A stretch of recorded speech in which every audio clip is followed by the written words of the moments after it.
So Ebola virus is a very fragile little virus that's quite difficult to catch and very easy to stop with good public health measures.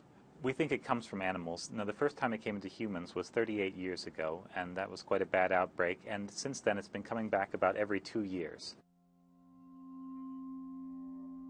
The symptoms you would have would look a lot like the flu. You'd have joint pains, a sore throat. I mean, this sounds like almost any disease that you can imagine. Later on, it progresses to horrible diarrhea and vomiting, and toward the end, you get so weak that you basically can't sit up. There may be blood leakage, but usually that's on the inside rather than the outside.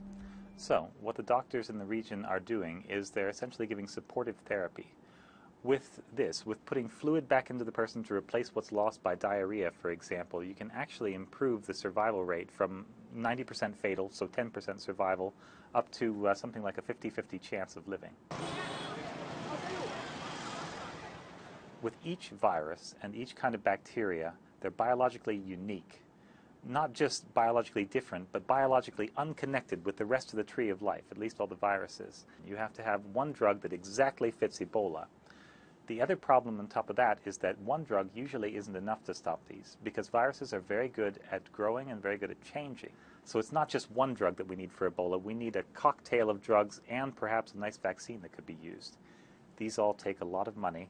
And right now, in the history of what we know at least, there have been fewer than 5,000 people who have been infected with Ebola. It sounds scary, but I don't know that there's enough panic or enough people who are potential customers for these drugs to warrant a company, a private company anyway, putting the money in that it would take to develop these.